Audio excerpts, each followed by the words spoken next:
Heartburn Center, Connie, can I help you? One call to the Rex Heartburn Center sets into motion an individual game plan for each heartburn sufferer. The first of its kind heartburn program in the Triangle puts an entire team of doctors on the case, and every case is different.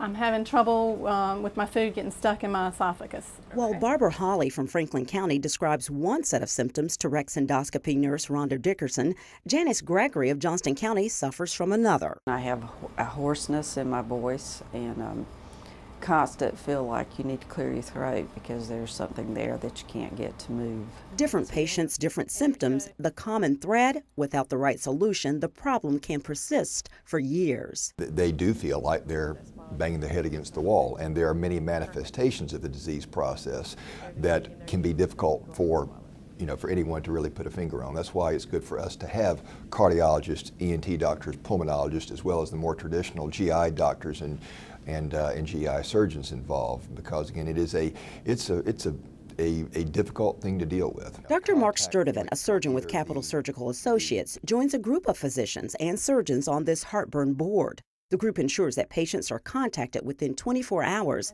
and seen within a week. Based on the symptoms that are obtained, they will be referred to either a specialist or else be sent to a gastroenterologist or their primary care doctor. Available tests include barium x-rays that outline the GI tract. Another test, upper endoscopy, providing photo images. There's also manometry, which does require a catheter inserted through the nose.